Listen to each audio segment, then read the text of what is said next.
Don't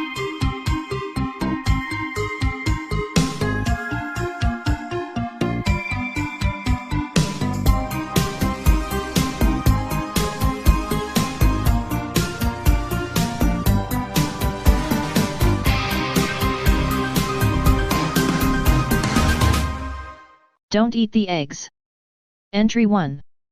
I probably should warn you, if you go out much, and with Easter on the way, you probably shouldn't watch or listen to this video. After you're done with this video, and begin to look back, see new things. After Easter. Anyway, I did warn you. Don't eat the eggs. I don't know if any of this is going to get through to anyone. If it does, it's probably because they wanted it to, in which case, I'm really sorry. Maybe they just don't even care, maybe it doesn't matter because there's nothing we can do. If you're anything like me, you've seen some weird new shit around town, and more importantly, you've realized it and you've remembered it while everyone else goes about their day in ignorant bliss. I don't know how far it goes, but so far, nobody has shown any capacity to register what I'm saying. I can spam it up and down the internet and I don't get one relevant response. Nothing. I've considered that I might just be crazy, but even crazy people can get some sort of reaction, someone will at least try to humor them, calm them down. I've tried doctors, police, professors, they all just stare off into space when I start to describe this shit, like something is actively blocking the exchange of information. My biggest fear isn't even that I'm all alone.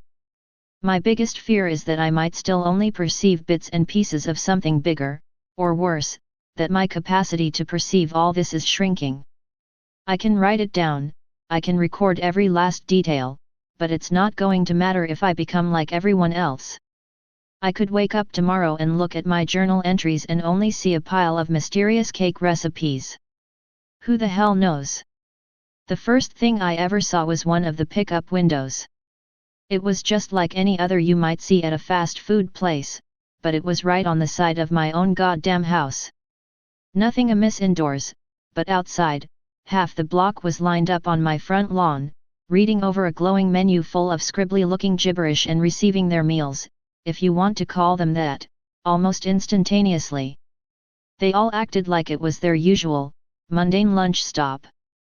Even while the mail lady sucked some rancid-looking glop out of a plastic pouch, congealed blood dripping down her chin, she told me it was the best she'd ever had.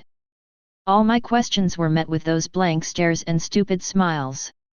I couldn't tell who or what was actually handing out the food, or where it was coming from. I could only see blackness, at least that's how I remember it. Maybe I saw something else, but it's gone now. God. And it was only the beginning. All the restaurants in town, every town. The real ones anyway, are typically deserted. Employees still show up to some of them, but they don't even realize that no customers are stopping in. Some of them even host new windows, parasitically siphoning off all their business. The things seem to multiply constantly. I've seen them indoors, outdoors, on houses, on trucks, even one on a tree. A window to nowhere on the trunk of a fucking tree dispensing deep-fried slop to an ignorant gaggle of hikers. Near as I can tell, all of the products are meat, or some vague semblance thereof. I can't always tell what kind of animal or even what kind of body part it used to be. I've seen things that could have been dredged from some black, godless deep-sea trench, gelatinous slabs of flesh in blindingly unnatural colors, fried bugs just slightly larger than any I thought existed. It isn't just the windows, either. I've started seeing this shit right on supermarket shelves.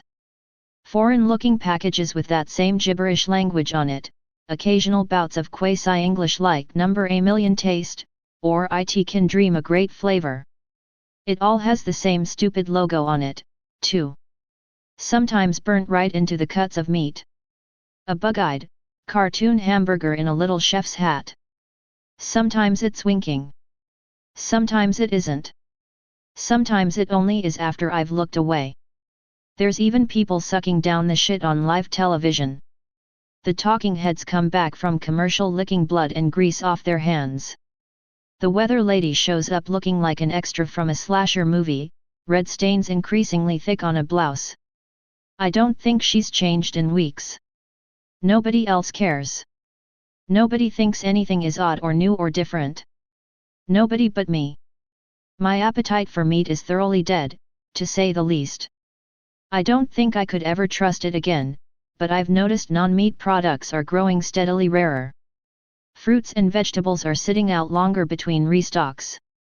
A lot of things are just getting phased out to make room for all the new items. I shouldn't have to say this if you could already read and comprehend this far, but for the love of God, don't eat it. Don't taste it. Don't touch it. Try not to even smell it. The more people eat, the less they act like themselves. The funnier they talk. If you know something's up but you can't see what I'm seeing, I advise you stick to cereal. I haven't found anything fishy about any of the cereal yet. I can't begin to postulate what's behind it all. Aliens? Terrorists? Illuminati reptilians? I could believe damn near anything at this point. Entry 2. The ads are everywhere. Flyers, neon signs, billboards, all of them written in some weird foreign language I can't find any match for, plastered with goofy artwork of bug-eyed hot dogs and steaks and less identifiable things. People stop and stare at them compulsively, pupils dilating while their clouded mind registers God only knows. A lot of people say the same exact thing, in the same exact tone and rhythm, every single time. That sounds good enough to eat. I hear it 100 times a day, when I risk going out anyway. Then they'll head straight to one of the impossible windows, the infected supermarkets, the rapidly multiplying vending machines or one of the green doors. Those awful fucking green doors. Red signs and clowns. So many clowns. I don't know if they're actually new or I'm just newly capable of seeing them. The first one I noticed had grown, for lack of a better word, on the back wall of our local shop right. An ugly, faded seafoam affair, smeared window shaped like their burger logo, chrome handle flecked with rust. Same as all the others I've seen since. People were coming and going at a steady pace, but even when I staked it out for a good 6 hours, I never saw the same patron coming back out again. I guess that should have been a big warning sign, but I couldn't take it. I had to know. It didn't lead into the store, of course. I knew it wouldn't. As soon as I stepped inside, I was assaulted by the sound of eating. Feasting. Wet, breathy chewing sounds drowning out everything else, tugging at my gag reflex. There were bars, tables and booths scattered in disorganized patterns around rows and rows of buffets. Many seats were occupied, but the bulk of the customers were eating on foot, wolfing shit down right out of the bars as they went along. I knew none of them could comprehend what they were really doing, where they really were.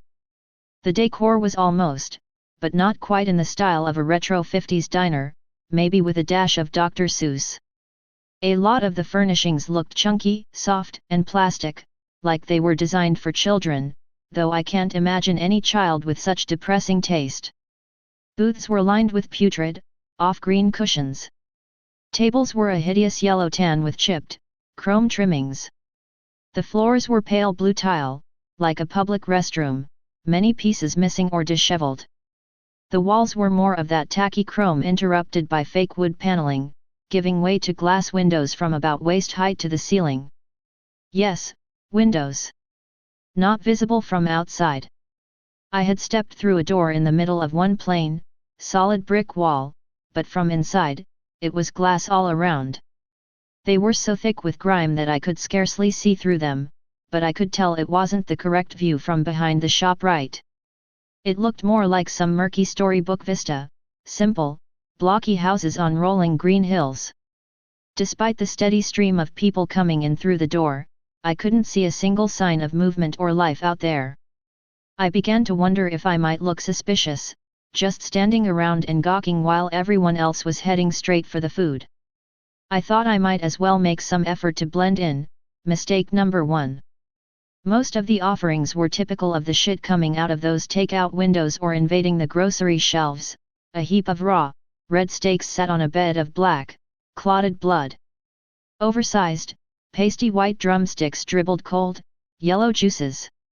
A long trough of chunky, pinkish slop jiggled like pudding as people scooped it onto their trays or straight into their grease-caked faces. I think I pulled my shirt up over my nose around this point. I thought I recognized a lot of exotic fare, frog's legs, chicken feet, beef tripe, but I couldn't be quite certain. I wasn't sure if chickens had that many toes, or any frogs I knew of grew exactly that large. There was a tray of what I thought were fat, segmented seed pods, until one of them abruptly curled and uncurled, twice, like a beckoning finger. Absolutely made my skin crawl. There were tongues. There were brains. There was something like clear, yellow spaghetti in a pasty brown sauce. At least, that's what I'm going to keep telling myself it was. There were fish fins and goat eyes and even bones, just steaming hot, perfectly bare white bones. I could barely take the sight of anyone eating. Mrs. Faber, a grim and crotchety old bag from down the street, was digging like an excited child through a big heap of what looked like horse teeth, sucking off whatever scraps of gum tissue she could find. I felt my stomach shudder. We made eye contact, and for a moment, I almost thought I saw a look of horrified clarity, like the fog was almost lifted from her mind and she was just about to ask me what in God's name she was doing. Instead, her eyes glazed over and she smiled that chillingly idiotic smile. Just like Mama used to make, she said in a hokey, sing-song tone she'd have never been caught dead using, popping another gnarled, yellowed molar into her mouth and sucking noisily. I could taste my own bile by the time I backed away from that godless orgy of culinary depravity. That's when I saw it. The thing I've come to think of as an egghead. It was wobbling around the bars, arms flailing blindly. A chalk-white, naked, sexless human figure dominated by a featureless beach ball of a head, a stick figure made flesh. The alien invasion theory was already sounding better and better. The thing was working its way down one aisle at a time, and didn't look at first like it had any particular goal in mind. It occasionally clutched at someone's hair or clothing, almost as though desperate for attention or even in need of help, but nobody so much as blinked in its direction. I assumed I could get away with ignoring it like everyone else, until it finally hobbled its way down the opposite aisle and crossed my direct line of sight. It froze there. The blank, smooth egg face turned directly towards me. I don't remember the sprint home, but I do remember it was the dead of night when I exploded out of that ugly, greasy green door. It couldn't have been later than noon when I first entered, and I couldn't have been ogling the horrors therein for more than 40 minutes, from my perspective. I don't know if anything followed me, but I barricaded myself in my bedroom that night, just to be safe. The doors and the windows are everywhere. If you can read this, only go out when you must, and don't go anywhere new, it might be newer than you think. Entry 3. They used to be people. The eggheads. Most of them anyway. The next time you order food, really look at them. I've seen it a lot in the weeks since the buffet. Not everybody shows the signs, but some people, the ones who get hooked the hardest on that sick, foreign meat slop, only seem to gain weight from the neck up. Hair falls out. The first thing to disappear are the eyes, then the mouth seals shut and the whole head smooths over. They start to wander aimlessly, invisible to everyone else, forgotten by friends and loved ones. They do nothing but mumble, groping their arms around like they're hunting for their lost eyes. I killed one today. I'd spent my afternoon scrounging around town for normal things to eat, an increasingly challenging task. Avoiding the overtly weird shit is only the half of it. I have to be careful for anything that boasts a new formula or improved flavor. Sometimes I just have to scan the package for the hamburger logo, or check the ingredients for some new gibberish like extracted bone jealous or natural life parts. Some of the untainted stuff is skipping the shelves and going straight into dumpsters, which I'd been digging through when the egghead got the jump on me, cornering me in a one-way alley between a Safeway and a Walgreens. Its head was bigger than most, an impossibly bloated globe that almost brushed the walls on both sides. I don't know how its feeble, chalky body could have held it up.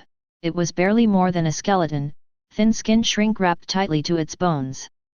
All that remained of its former identity was a black dress tie, swaying like a pendulum from its pencil-thin neck.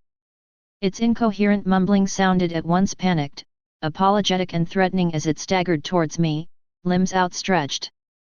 I had nothing to defend myself with but a bag of stale bread and a warm can of Coke. I screamed at it, told it I didn't know what it wanted, that there wasn't anything I could do, but it just kept coming. Mumbling. The moment my back hit the wall behind me, I snapped. I grabbed the nearest garbage can lid and swung with all my strength, slamming it straight into that fat, bulbous face like a battle axe's. It felt like striking a huge, taut basketball. The mumbling grew more frantic, more confused as the thing stumbled backward, gravity tugging at its awkward cranium, arms whirling cartoonish as it fought to regain its center of balance. It was like some bent slapstick routine, like somebody struggling not to drop a wedding cake. I charged, screaming like a banshee as I struck again, and the thing finally toppled. Slowly. Like it was filled with air. As it hit the ground, that massive noggin exploded like a swollen tick. With a wet splash, pinkish gore and hunks of rubbery white flesh gushed out of the alley and into the street. For one terrifying moment, I wondered how the scene would look to the rest of the world, if they'd just see some random, senseless act of murder against a completely normal, innocent human being. The people already nonchalantly stepping over the scattered piles of gore would have eased my mind, if it weren't for what happened next. One of those piles started moving. Something about the size of a baby was squirming out from the pulverized sludge, a fat, slightly oblong shape with a lot of thin, wriggling appendages underneath, still too thick with gore for me to make out any details. It was still between me and freedom, and I could only watch in a confused stupor as it unfurled a pair of big, transparent fins and abruptly took flight, buzzing off into the afternoon sky like a bloated, fleshy bumblebee. It thankfully never seemed to notice or care about me. Funny how I settled on eggheads. I just thought they looked like eggs. I didn't know they literally were. A woman stopped dead in the crosswalk to smile and wave at the thing as it disappeared into the skyline, then continued on her way with only a momentary look of puzzlement, the "what am I doing?" look followed by the "well, whatever" one I've grown so accustomed to over the past several weeks. When I got home, I started reading up on diseases. Parasites. Bugs. Puzzle pieces dropping into place. There's a kind of wasp that lays its eggs in a live caterpillar. When the larvae hatch, they modify the host's entire metabolism to suit their needs. The caterpillar eats more, grows bigger, all to provide the developing wasps with more sustenance. This kind of shit is everywhere in nature. There are microbes that make my suicidality attracted to cats. There are flies that grow inside the heads of ants who keep on moving even after their brains are eaten. It all makes so much sense. Maybe they're from space. Maybe they're from hell. Maybe they've always been here, toppling one species, one civilization after another. Who knows? They feed us so we can feed them, so they have a nice warm body to keep them safe and nourished until they don't need us anymore. We're just a herd of cattle, oblivious to our position in life as we're fattened up and slaughtered by something that looms just above our understanding of the natural order. I don't know why I can see them, why I can see what they're feeding us. I'm like a cow who grasps exactly what goes on in the slaughterhouse, and I can't stop thinking about what a cow could ever hope to accomplish with that knowledge. Your guess is as good as mine. Entry 4. Today, I followed one of the flying things. They eventually break out of the eggheads on their own, often taking 30 minutes or so to wipe the gore off their slimy bodies with their squiggly legs before they take to the air. They've never shown any aggression, or any acknowledgement that I exist, they just flutter away like they've got somewhere to be. And apparently, they do. It was in a Walmart parking lot that I witnessed another hatching. The egghead was stumbling between cars, clawing at its own face, reaching feebly out to passers-by like it still thought it could be saved. It hadn't even hit the ground before its featureless face started to crack audibly, pink goop dribbling out like raw yolk. It collapsed against a minivan and slumped limply to the pavement as a big hunk of its scalp popped off with a wet, solid crunch. The thing inside was throbbing, swelling up like a pufferfish to push open what was once a human skull. It throbbed and squirmed its way out of the ruptured cranium, looking like nothing so much as a wet, rubbery horsefly made of chewed gum, or an inverted brain with membranous wings. Its branching limbs writhed like night crawlers, barely supporting its bloated, rugose body. The wings trembled, almost cautiously at first, before it took its first blind leap into the air, and smacked wetly into the ground. It was a dud. It took another shot at flying, awkwardly bobbing for a few feet before it dropped like a rock with another pitiful, wet smack. I laughed pretty hard. When invisible monsters are devouring the human race and nobody cares, you tend to take whatever entertainment you can get. It took off again in the same direction, landing itself on the hood of a jeep. The little guy was determined. That's when it dawned on me, the opportunity I'd stumbled upon. They'd always disappeared into the sky before I could even get a sense of their direction, but I could easily tail this one on foot. I figured, worst case scenario, I'd see nothing new and have to take a bus back into town. As luck would have it, its destination wasn't far. I came close to giving up, waiting for the damn thing to collect itself every 10 to 15 feet, watching it plummet like a bent paper airplane and flounder like a dying fish for minutes at a time, but not an hour had passed before I learned its little secret, half a mile from the crumpled remains of the egghead. A Port O' John. Between the magic doors, garish advertisements, mutant snack food and odd shit I can't even begin to get into, I'd never stopped to think about the bright blue, portable toilets that seemed unusually common as of late.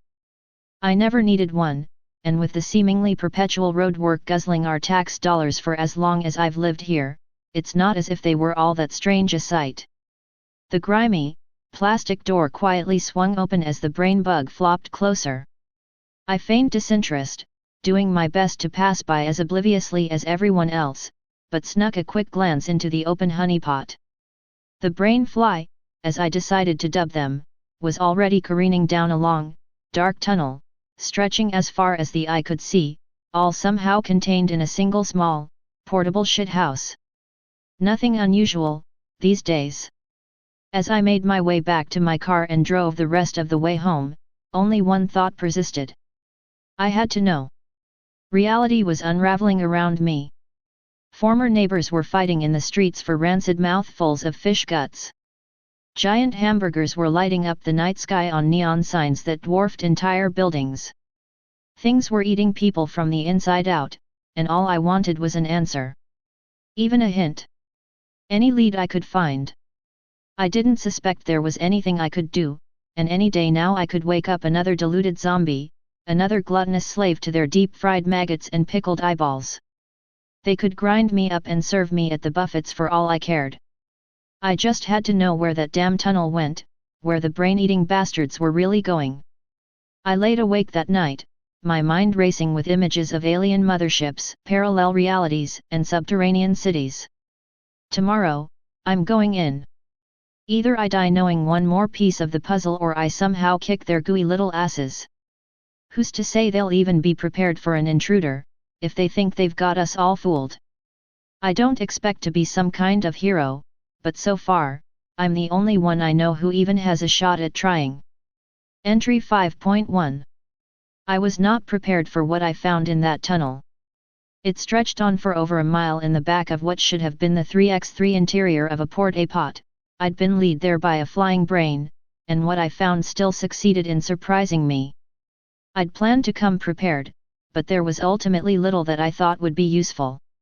I packed a store-bought survival kit, ropes and flares and whatnot, and a heavy, metal snow shovel, the only weapon I really thought would accomplish anything. The eggheads only ever responded to bludgeoning, and even then, that only seemed to speed the hatching process. No way could I have hit one of the brain flies with a bullet, but in a closed space, I supposed I could give one a good thwack. Besides the fundamental impossibility of its existence, the tunnel was wholly unremarkable. A slightly rounded, concrete corridor interrupted only by squares and rusted grates. The distant droning escalated as I progressed, and soon enough, the tunnel gave way to what I suppose I can describe as a sort of factory floor. I don't know how long I spent just standing slack-jawed, my brain fumbling over itself to process everything I was seeing. Think of everything that comes to mind when you hear machinery. Turning cogs, conveyor belts, churning pistons, whirling fans. Mechanisms of every conceivable design and then some, cranking and pumping away in a space so vast that no floor, ceiling, or walls could be seen in the distant darkness. Now, imagine somebody, but who went all that way and hired clowns to remodel. 50 or 60 years of neglect later, you might have something close to the Burton-esque hell I'd stumbled upon. Everything alternated between cold, grimy steel and a sort of Candyland motif, with vividly striped plumbing and polka-dotted ductwork.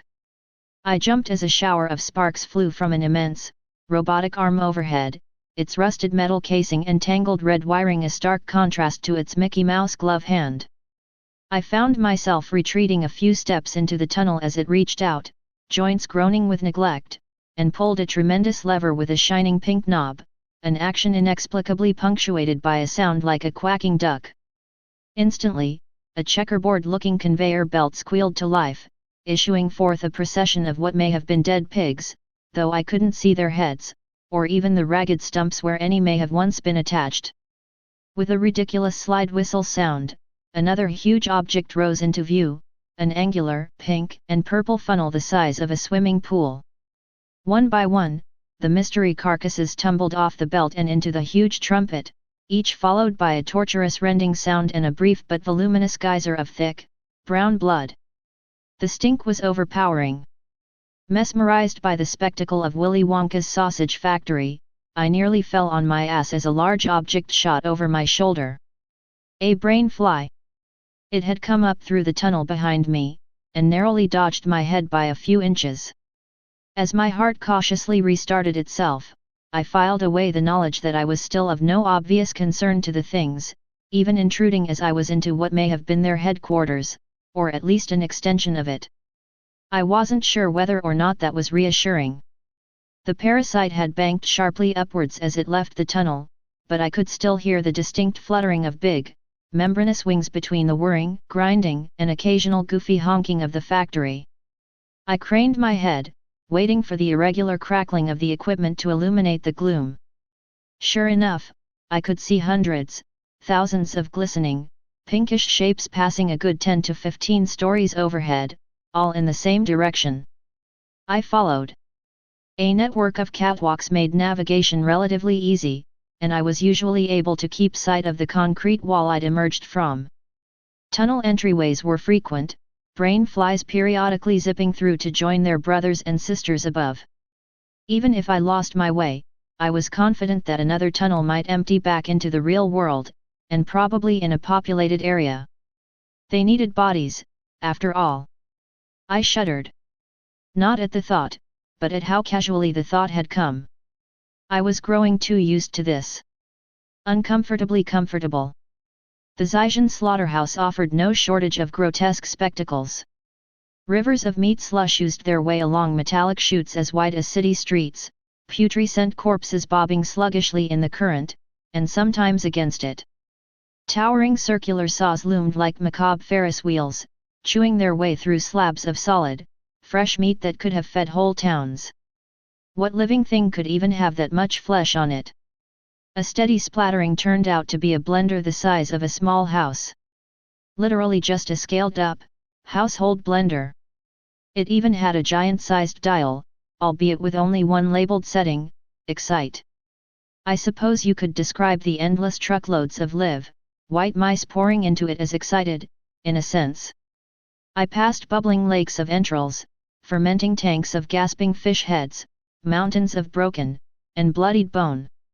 An endless procession of meat hooks ferried a bizarre menagerie of carcasses along a tangled railway system, from skinned cattle to things I doubt you would have found in any textbook. There were insect-like forms as big as a man, tentacle masses dribbling oddly colored ichor and something I can only describe as a hairy swordfish. Their cargo was so twisted, it was some time before I even noticed what was wrong with the meat hooks themselves. They had no wheels, but clung to their rails by metallic, spider-like legs, tip-tapping along with blinding speed. The further I advanced, the louder the wet, slimy flapping of the alien flock. More and more streams were converging into a single mass migration, their collective wings nearly drowning out the buzzing, grinding and splattering of the factory. I still wasn't sure what I was looking for, but I knew I was getting closer. Entry 5.2. I had ascended 6 levels from my starting point when I had my first run-in with non-brain fly life. My mind almost tried to brush it off as a rat, at first, a tiny, white shape scurrying in my peripheral vision. We both froze when I moved in for a closer look. The odd little being was only a few inches tall, pale, and vaguely humanoid, with a large and nearly spherical head. It reminded me strongly of one of the eggheads, but there was little chance this thing had ever been human. Where there should have been eyes, there were only a pair of gaping, bloody-looking holes, and its mouth was a simple, circular hole. In its pale, translucent little hands, it carried a hunk of meat. It didn't look dangerous, but it could have breathed fire for all I knew. I cautiously raised my shovel and took a step back, not wanting to arouse any aggression, and the diminutive imp jerked into motion. In an instant, it crammed the meat into one of its empty eye holes and took a flying leap off the catwalk, landing with a soft, wet splat on a lower level and scampering off into the darkness. From that point on, the tiny creatures seemed to be everywhere. I'd catch them watching me from around corners, or busily snatching scraps of food from the conveyor belts. I suppose the rat comparison wasn't that far off. But if the brain flies flew, and the little goblin things were only vermin, exactly who or what had the catwalks been constructed for? I would get my answer soon enough. Entry 5.3. Following the airborne river of winged brains, I was ultimately brought to what seemed at first to be a steel wall, held together with colossal beams and rivets. To either side, it appeared to gradually curve away. The exterior of a roughly circular structure. High above me, my stream of brain flies were pouring through a grated porthole 100 feet wide, gap. Just large enough to accommodate their wingspans. I could make out additional portholes to my distant left and right, more slimy flocks streaming in. This had to be it. Home base. The mothership. The catwalk continued through a significantly smaller porthole into something like a vast stadium, distant electric lights confirming a circular shape about a mile across. Its floor was solid, polished concrete, while its ceiling was obscured by a torrential storm of living bodies, dozens of brain fly streams converging into the open roof of a looming, concrete tube at the center of it all. A good 20 stories in height, an eerie green glow poured from the top of the monolithic tower like some doorway to another realm, a wormhole back to whatever obscene universe the things truly called home. A three-dimensional web of suspended pathways encircled it all, intertwining with a network of immense, grimy pipes a semi could have driven through. It was all so magnificent, so horrific, I almost didn't realize I was still moving forward, my jaw hanging in dumb fascination, nor did I immediately grasp the significance of a metallic sound from behind me. A sound like a gate being shut. My brain mulled over the thought for a few more moments before I wheeled around in a rush of panic. The tunnel had indeed closed off. The soft roar of the brain fly tornado was joined by a new sound not unlike the bleating of an alarm bell. And then came the meat. I had the good sense to start moving as soon as the nearest gaping pipe began to shudder and gurgle, trickling a thin stream of red-brown slime for a few moments before finally erupting with a torrent of chunky sludge. All meat. Meat and meat juice. A few yards away, another pipe vomited to life. At first, I thought the intention would be to drown me. I didn't doubt for a second that there was enough meat in the factory plumbing to fill this place completely, but it was quickly apparent that my demise wouldn't be so simple. The meat seemed to spread out much farther than mere gravity would dictate. Wherever I ran, it seemed to flow directly towards me, winding in streams like the pseudopods of an enormous amoeba. Not my imagination. It was the worst-case scenario, but at this point, far from surprising. I'd already seen moving, twitching things come out of the takeout windows, things that couldn't possibly have been alive but wriggled frantically even as they were torn apart and devoured the increasingly fatter, greasier mouths of my neighbors. A chain of green-tinged sausages rose shakily from a nearby heap like an intoxicated cobra. I gagged a little. Emerging mostly from the outer edges of the chamber, the living flesh was forcing me closer towards the tower, where I would have no choice but to ascend the catwalks. I was probably going to die either way, and it was probably going to be hideous. At least I might sneak a glimpse at an alien world on my way out. Entry 5.4. By the time I had climbed only 3 levels, I couldn't see any empty floor space below me, only a solid lake of meat, rippling with unnatural life like a pit of deformed, blood-soaked maggots. I could see pieces beginning to climb after me, questing blindly until it figured out the stairwells or simply creeping snail-like up the side of the tower. A few managed to catch up with me or even cut me off, momentarily, but the shovel turned out to be an excellent choice. What I couldn't smash or sever, I heaved over the side. Something like an inside-out penguin toddled up to my feet on the 4th level. One good smack, and it crunched wetly into a perfect, comical disc, still wiggling uselessly. Rancid brains burst like spoiled pumpkins under my wrath. A writhing mass of intestines inexplicably squealed and died once I chopped off what it was loosely employing as a head end. A giant heap of pinkish slime gave me some momentary trouble on the 6th level, shrugging off one blow after another, until I was stricken by its overwhelming chemical stink and brandished one of my flares, hoping it might be flammable. As though it knew exactly what I was thinking, it retreated like a snail into a rusted, metal drum it had been lugging around. Though individually pathetic, the meat creatures were persistent and increasingly bizarre. Somewhere on the 8th, possibly 9th level, I turned around to find a big fish head attempting to sneak up behind me, tiptoeing on a pair of eerily human, feminine legs. It froze up when I coughed, as though realizing too late that I'd been watching it for a good 4 or 5 of its exaggerated, sneaking steps. Some fat, white bug, like a wood louse, tumbled out of the fish's mouth, chittered angrily and fled on its hind legs before I knocked the fish thing over the edge.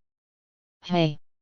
The further I progressed, the weirder the things emerging from the factory's plumbing, things that must have grown and festered far longer in its lightless, metal bowels. I could barely liken some of them to any animal or body part, pustule yellow tubes looped along like inchworms, and tentacle black blobs floundered like stranded fish in pools of their own yellow-green secretions. I was waging a war against hot dog scraps from Planet X. Entry 5.5. I was beginning to get cocky. No matter how horrendous, every meat beast had an easy weak point. I was increasingly confident I could make it home alive, wondering if, perhaps, they had only put the world under some sort of hypnotic spell because we were simply too powerful, too dangerous for them to defend against. I was beginning to feel like a hero after all, like I was living my own video game. This self-important high was cut short on about the 15th level, when the first real wrench was thrown into my hit things with a shovel strategy. The thing blocking my path was not made of meat. Not on the outside, at least. It appeared to be made entirely of iron, rugged and nearly black. A torso like a department store mannequin stood atop 3-jointed, knobby legs, and its single arm terminated in a pair of jagged tongs, periodically clacking shut. The oversized head resembled some sort of huge pot or boiler, with a pair of cartoonish, painted-on eyes. An orange-yellow glow could be seen through its many cracks and vents. I didn't suspect there was much a shovel could do to this one, and it neither backed off nor approached. It simply stood there, waiting. Daring me to make a move. I could see a dense river of meat bodies surging along the path only 3 levels below, making the same slow spiral around the tower as I was. Fragile or not, there was no way I could keep their numbers at bay forever. I wondered if I'd be taken alive. A dozen images flashed through my mind. The eggheads. The things I'd seen here. Things I'd seen in PETA propaganda videos. Any one of them could be my fate. Let's just talk about this, Sonny Mom. The voice snapped me back to reality, if you could call this a reality. It had come from in front of me. From the robot cook, or whatever it was. What? It spoke again. It doesn't have to be this way, Missy George. Besides its mangled grasp of pronouns, it spoke English with remarkable clarity. Its voice was soft and feminine, with just a slight metallic quality. I'm sorry, was all I could manage, still dazed. We can put you right back where you belong, we can even fix you up like the rest. You'll never know. I knew exactly what it was talking about. The brainwashing. As far as I knew, I was making first contact with a non-human intelligence, and I had a billion questions about what they were doing to us, where they came from, what else was out there in the universe or multiverse or whatever we might be living in. Only one thing actually came out. Fuck yourselves. It sighed a hollow, metal sigh, a little smoke escaping from its face vent. It seemed to sink a little at my response. If that's how you want it, whatever you call yourself. It rose threateningly on its 3 legs, and I realized what it reminded me of, a barbecue grill. In the blink of an eye, its clawed arm shot out and clamped around the handle to my precious shovel, effortlessly tearing it from my grip and dropping it to the walkway. Fuck. It shot out again, and this time got me by the neck. It slammed me to the ground, taking apparent care not to choke me just yet, but at least cause considerable pain. Its legs clanged noisily as it positioned itself directly over me and planted its metal ass directly onto my stomach, pinning me down even tighter. Lines of black grease began to roll down the thing's artificial face, sizzling furiously. I screamed weakly through the creature's grasp when a single, tiny droplet met the exposed skin of my arm. It felt like being branded. The monster giggled. It spoke out the laughter like it was reading from a bad script. If its eyes had been real, it would have been looking directly into mine, and if it had lips, I'm sure they would be smiling. It bent forward, the grease now cascading in a thick curtain, threatening any moment to start raining in hissing streams onto my exposed face. The claw around my neck tightened, finally pinching shut my airways. It was going to burn my eyes out while it strangled me to death. I let go the thing's arm to shield my face as best I could, wishing I'd had the foresight to be wearing heavier grade gloves as I awaited the torrent of boiling grease, the thing's giggling reaching a fever pitch. It stopped. The grease didn't come. Removing my hands from my eyes, I saw that the monster's head had turned away from me. You! It shrieked. I couldn't tell what it was looking at, until it unexpectedly loosened its grasp on my neck and lurched to its feet. I could see small, white shapes out the corner of my eyes. Oh God, that was gross, I thought. It wailed like a child as the rubbery hobgoblins scrambled up its metal body like boneless gecko lizards. It started to stumble about, trying its best to pick off the teeming pests with its single arm, but they slipped through the claw like jelly. I wasn't sure how long it would be distracted, and I dove for my shovel before teetering painfully to my feet. I could see the swelling legion of meat just one level below. Vile things. They're in my vents. Just like rats that hide in the walls. I was almost too fascinated to act. The hobgoblins had pried the lid off that rusty grill head, exposing an oily, blackened little form underneath. It was too tangled and burnt to make out, but I could see various limbs waving frantically to keep the gremlin things at bay. I raised the shovel, prepped to strike. All at once, the little creatures snapped their heads in my direction, and dropped like flies from the metal being, falling to the path and scattering out of sight. The grill face, too, turned towards me. Thank you. You have no idea what. I let out a berserker howl as I brought down the shovel squarely on that black, twitching body, splatting it with a wet crunch and a deafening bang against the white-hot grill it rested upon. The metal construct stood still and silent for several agonizing moments, before it finally began to pitch backward, creaking like a rusty door before banging to the ground, dead or asleep or whatever the shit I just did. I prodded it a few times before cautiously stepping around it and continuing up.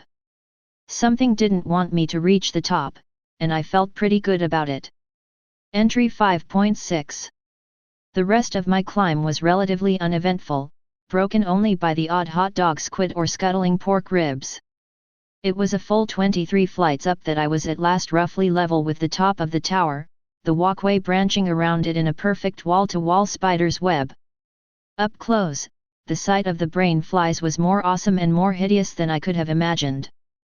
Bathed in that alien light, the roaring funnel of unearthly life was almost too beautiful to have burst its way from formerly human skulls. The death toll they represented must have been staggering. That terrible beauty rather harshly clashed with the figure standing a few yards ahead on a raised, rectangular platform, back turned towards me as it overlooked the tower and appeared to fidget with a large control console. I blinked hard, trying to register its strangely familiar shape. It had no apparent head or neck, its body only a broad, rounded mass, like a squashed barrel. A pair of dark, mushy limbs extended from its sides. A white object bobbled around on its upper surface. I didn't want to accept what I was looking at. It was too much.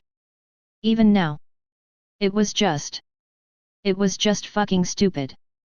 It was a hamburger. In a chef's hat. Like the logo.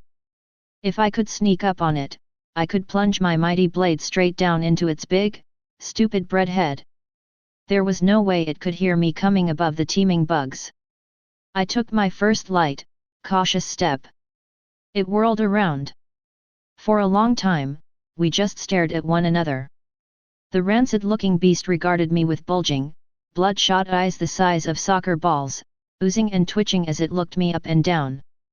I didn't know what else to do, what was going to finally break the staring contest. I lowered my shovel and raised a hand in greeting. Hello? The moldering sandwich stood still for a few more moments before those slimy eyeballs rolled in their lidless sockets, as if I'd just said or done something even more ridiculous than the thing's very existence. I almost began stammering a follow-up statement, when one of its slimy appendages suddenly reached for a huge, bright red switch on its console and nonchalantly pressed it. It raised one sludgy beef hand and gave a sort of fancy finger wave as its entire platform abruptly plunged through the floor and disappeared out of sight. The elevator shaft sealed off behind it, and moments later, the catwalks began to flood with activity. Entry 5.7. From somewhere on the opposite side of that glowing, flying brain tornado came dozens of new shapes. Meat beings were pouring from some unseen new opening, already looking larger and meaner than any of the oozing rejects I'd been mowing down. I didn't suppose my little gremlin friends were waiting nearby with any flamethrowers. The first thing to reach me was a squiggly, bear-sized yellow mass of soft, tangled limbs, rolling along at a seemingly abnormal speed. It looked almost like an octopus, until a long neck snaked out from its warty folds, snapping at me with an orange beak. A giant, boneless chicken. Why was this my life? With a surge of contemptuous bloodlust, I hacked mercilessly into the abominable thing long after it had ceased moving, only for something else to whistle just over my head. I spun around in the shredded remnants of the octopi bird, coming face to featureless doll crotch with a pair of skinned legs, 6 feet high and fused at the hips. I staggered back, foolishly slipping in the scattered chicken guts and landing flat on my back. The legs terminated in needle-sharp lances of bone, precariously balancing on the metal mesh of the walkway. They raised one wicked lance into the air again, aiming straight for my eyes, and it was a miracle I put the shovel between us quickly enough. The leg seemed to momentarily vanish with the speed of its strike. It took a moment to regain its balance as it bounced off the shovel, the thin tip of its bone holding up distressingly well. I barely managed to sit upright as it took a stab for my heart, and I scrambled to my feet just in time to deflect a third strike. Enraged, I swung the shovel like a barbarian's axe, and the legs toppled. While they flailed over the guardrails, I could swear to God I heard them utter a soft, high-pitched sound of help. From another direction came a throbbing heart the size of a small car, ambling along on its branching veins, an equally gigantic steak knife protruding from its center like a metallic snout. It reared back, raising itself a full 8 feet on its tendrils, and let out a high-pitched, rat-like squeak. Nope. I attempted to flee down another branch of the metal web, but my course was soon interrupted by a clattering, scarecrow-like assemblage of bone shards and flimsy sinew, chattering its many fractured, dog-like skulls as it swung a large, saw-toothed jawbone at my stomach. I struck back with my own weapon, its skull splintering even further beyond recognition. My adrenaline was surging. As single-minded as the gore-faced hordes themselves, I demolished one twisted child of Satan's deli after another. I toppled shuffling golems of pork scraps, wailing ghouls of dripping lard, a serpentine mass of fused chicken feet and even that giant, squeaking heart, its arteries dousing me with geysers of hot blood as its throbbing at last subsided. I was almost disappointed by how easy it had all been. I shouldn't have been. As I stood in a puddle of mashed viscera, blood, and who knows what else streaming off my face, I heard mysterious clang echo through the vast space, and felt the walkway shudder under my feet. It was followed by another clang. The shaking intensified. Clang. It reminded me rather uncomfortably of huge, heavy footsteps on the grated floor. 2 guesses what it was. Come on, I dare you. Entry 5.8. As the stomping grew louder, an even larger figure emerged from the other side of the flying brain tornado, a shape looming 15 feet tall in the dim, flickering green light. Like the pressure cooker bitch, or whatever that was, it had a largely metallic appearance, though at the same time, strangely organic. Its spindly, nearly skeletal body didn't seem like it should have been heavy enough to rattle the floor so violently, its long, bony feet terminating in thin, sword-like talons. Most of its weight was likely concentrated in its head, immediately recognizable as the shape of a sausage grinder, slowly wavering with each laborious step. A pair of slimy eyeballs, like the Burger Man's, stared down at me from one side of this huge contraption, and where there should have been a handle was only a black, skeletal arm, ending in another of those white cartoon gloves. Its worst characteristic, by far, was the way it breathed. A hollow, metallic wheeze of increasing speed and intensity, the panting of some starving dog who just caught whiff of fresh roadkill. It stepped effortlessly from one catwalk to another, like a spider scrambling in slow motion along the strands of its web, and as it drew closer, something unimaginably worse began to happen. The meat, all the meat I had just slaughtered for at least its second time, was beginning to move once more.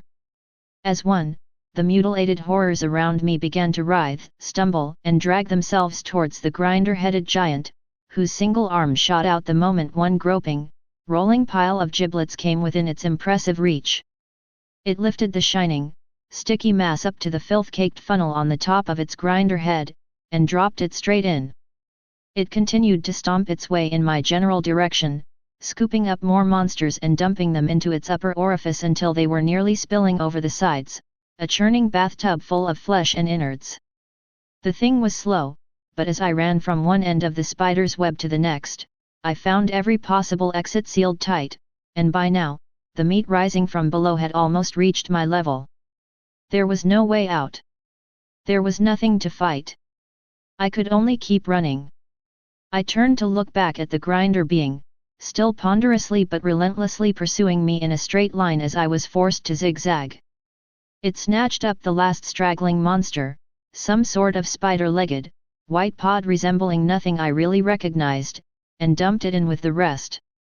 Without slowing down, the monster clenched its now blood-soaked glove and began spinning its entire arm in its socket, around and around with a ratchet-like noise, the collected mutants churning and twisting as they were sucked deeper into the grinder.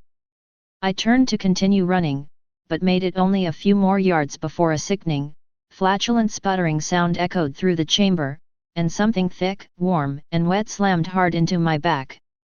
The catwalk dropped away as I was swung through the air and brought to face the grinder man's unblinking gaze. I was being held tight in an enormous, pulpy pink hand, wavering on the end of a tentacular limb comprised entirely of raw, ground meat. It had formed the limb from every walking nightmare I had spent the last of my energy putting down, and flung it like a lizard's tongue with pinpoint accuracy, instantly subduing me from a good 20 meters away. I squirmed and thrashed desperately, but only felt further mired in the dense, tarry muck. The crank arm continued to twist, and more squirming noodles of processed tissue slithered along the length of its makeshift appendage, cocooning me in more layers of raw flesh. I was reminded yet again of a spider. As I sank deeper into that stinking, sloppy mire, I suddenly found myself transfixed by what was directly behind the metallic giant. I could finally see into the tower. Into the vortex. Down into where those wretched, alien brain hatchers were all going in such a hurry. At first, I was only confused. The significance of what I was seeing almost didn't want to register. Bitter, rancid meat juices were beginning to flood my mouth. Tendrils of beef sludge were probing at my eyes and nose. My world was going black. I was being smothered to death. But on the inside, I just couldn't stop laughing. Entry 5.9. I awoke the following morning on the floor of my own home. Alive. My body was caked with meat gunk, my clothes sticky with blood.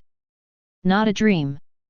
What little must have been in my stomach promptly emptied itself onto the carpet. I guess I'd be tearing those up soon, if there was any real point. I staggered to the shower, my mind racing with all I'd seen in the meat factory. They had, apparently, neither wished to kill me nor erase my memories. I guess they knew, as well as I did, that there was nothing I could do to them. After all, if cattle couldn't do much to change their fate, what hope could there be for the cattle feed? Entry 6. I tried to get a fountain Coke at the 7-Eleven, some sort of pinkish gunk coiled out like serve, smelling like hot bologna.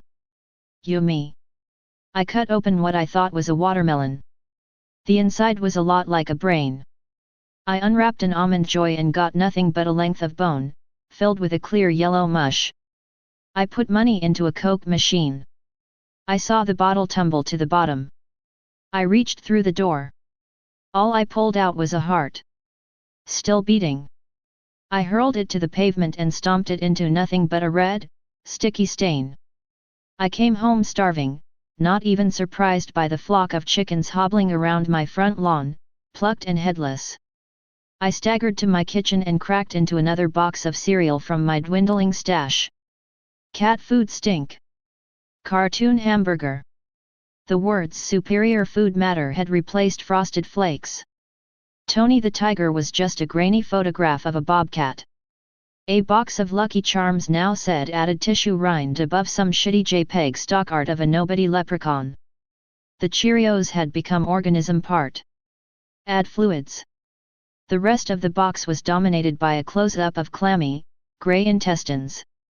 I rummaged through the whole supply in a daze. Red Blood Materials marvelous food nugget.